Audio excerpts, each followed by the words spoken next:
Morning students, आप वृक्ष और पक्षी के बारे में पढ़ चुके हो।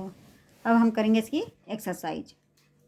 पाठ 7 वृक्ष और पक्षी। पहले हैं सही विकल्प चुनें। पहला क्वेश्चन है आपका, इस पाठ के अनुसार कौन सा एक गुण राजा में नहीं था? अनपढ़, जनतांत्रिक, नासमझ, जिद्दी। कौन सा गुण नहीं था उसमें? जनतांत्रिक। इस पर सही का निशान लगाना है। इसी तरह से सही जो भी सही आंसर है उस पर सही का निशान लगाते जाइए आप। दूसरा है, राजा किस सवारी पर घूमने निकला था? किस में निकला था? रथ पर निकला था। तो रथ पे आप सही का निशान लगाइए। फिर अगला है, राजा ने किस जाति को समूल नष्ट करने का निर्णय लिया? किसको लिया था? चिड़िया को। तो चिड़िया पर निशान लगाना है आपको। इसी तरह से अगला है, राजा ने दरबार में अपने मंत्रियों को क्या आदेश दिया? मार्ग के सभी वृक्षों को काट दिया जाए, जंगलों को जला दिया जाए, पक्षियों को मार दिया जाए। इन सभी का आदेश दिया था।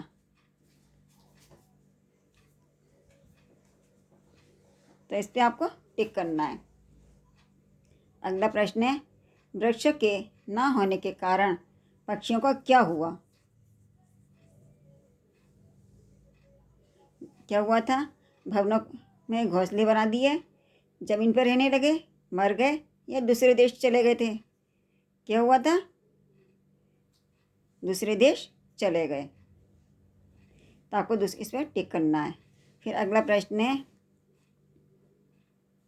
पेड़ कटने और पक्षियों के न रहने से क्या बदलाव आया? क्या बदलाव आया था? सारा वातावरण प्रदूषित हो गया था, अनेक बीमारियां फैल गईं, वर्षा के अभाव में फसलें सूख गई थी। सभी हो गई थी ना, तो आपको सभी पे निशान लगाना है। फिर अगला प्रश्न है, देश में अकाल पड़ने से और क्या क्या हो गया था? प्रजा भूख को तड़पने लगी थी, खाद्य पदार्थों की कीमतें भी बढ़ गई थीं, डाकुओं का उत्पाद भी बढ़ गया था। ये सभी होने लगे थे, तो आपको सभी पर निशान लगाना है। अगला प्रश्न है, डरे हुए व्यक्ति ने राजा को भाग जाने की सलाह क्यों दी?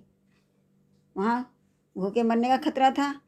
दूसरा है, वहाँ इलाज की व्यवस्था नहीं थी, या फिर वहाँ हिंसक पशुओं के आक्रमण का खतरा था। यह सभी नहीं, इसमें यही है, वहाँ हिंसक पशुओं के आक्रमण का खतरा था। तो आपको इस पर निशान लगाना है। अब है मौखिक प्रश्न जो आपको कॉपी में करने हैं। पहला है, राजा कैसा व्यक्ति था? राजा अनपढ़, नासमझ और जिद्दी था। ठीक है।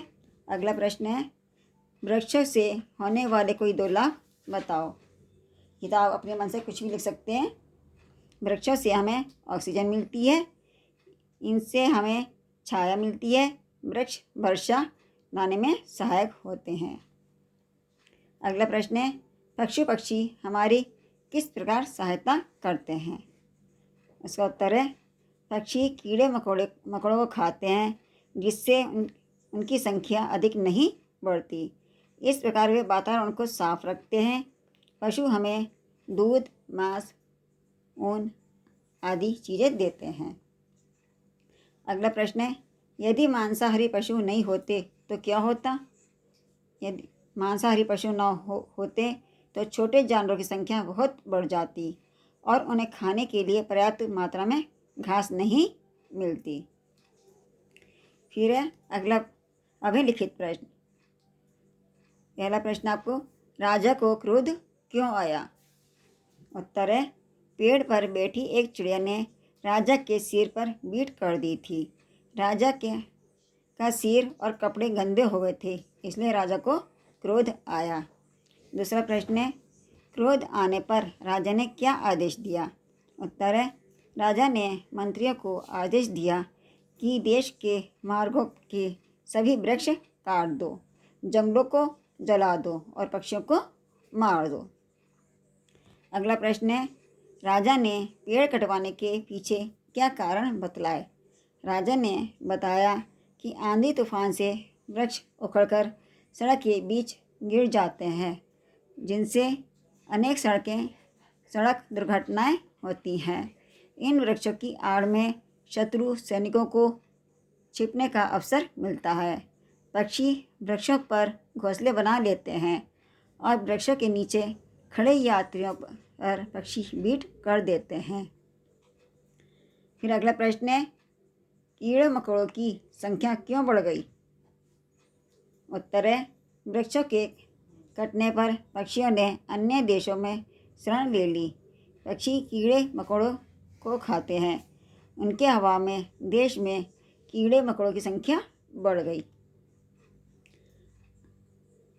अब अगला प्रश्न है, पेड़ पौधे न होने से प्रजा को किन कठिनाइयों का सामना करना पड़ रहा था? कोई 3 कठिनाइयाँ लिखो। तो उत्तर है, पेड़ पौधों के कटने से वातावरण दूषित हो गया, अनेक बीमारियां फैल गईं, वृक्षों के अभाव से वर्षा नहीं हुई जिससे फसलें नष्ट हो गईं और खाने पीने की चीज़ों के दाम बढ़ गए। वृक्षों के कटने से पक्षी अन्य देशों में चले गए, इस कारण कीड़े मकोड़ों की संख्या बढ़ गई। ये तो हो गए आपके प्रश्नोत्तर। अब हैं रिक्त स्थान। पहले में क्या आएगा? चिड़िया ने राजा के सिर पर बीट कर दी। और दूसरा है, वृक्षों के सड़क पर गिरने से अनेक दुर्घटनाएं होती हैं। तीसरा है, पेड़ काटने से सारा वातावरण प्रदूषित हो गया। अब अगला है, पेट भरने के लिए लोग एक दूसरे को लूटने लगे। अगला रिक्त स्थान है, वृक्षों से जंगल, जंगलों से मेघ और मेघों से पानी, पानी से हंसी खुशी और पानी से क्या अगला है, वृक्षों से जंगल, जंगलों से मेघ, जंगलों से मेघ, मेघों से पानी, पानी से जीवन और जीवन से हंसी खुशी। ठीक है, ये हो गया आपके रिक्त स्थान। अब है भाषा बोधन। शुद्ध शब्दों को रेखांकित करो। आपको देखिए, आपको एक शुद्ध दे रखा है, एक अशुद्ध शब्द दे रखा है। इनमें से जो शुद्ध है उस पर आपको रेखांकित करना है, यानी उसके नीचे रेखा खींचनी है। देखो, एक चिड़िया तो यह है और दूसरी चिड़िया, तो कौन सी येगी? चिड़िया। पहला वाला सही है, उसके नीचे अंडरलाइन करनी है। फिर है स्पष्ट और दुर्घटना, तो क्या आएगा? ये दुर्घटना सही है, इस पर अंडरलाइन करनी है आपको। और ये पहला वाला जिसमें लग रही है दुर्घटना, पहला वाला सही है। ठीक है, और स्वस्थ, स्वास्थ्य भी सही है।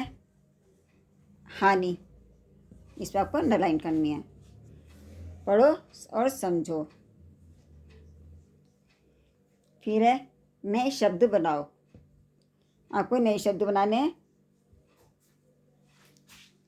जैसे आपने भाग्य, तो क्या बनेगा? भाग्य का अभाग्य, अभागा। इसी तरह से स्वस्थ का स्वास्थ्य, स्वास्थ्य वर्धक। राष्ट्र का राष्ट्रीय, राष्ट्रगान। मत यानी यह शब्द आने उसमें ज़रूरी है।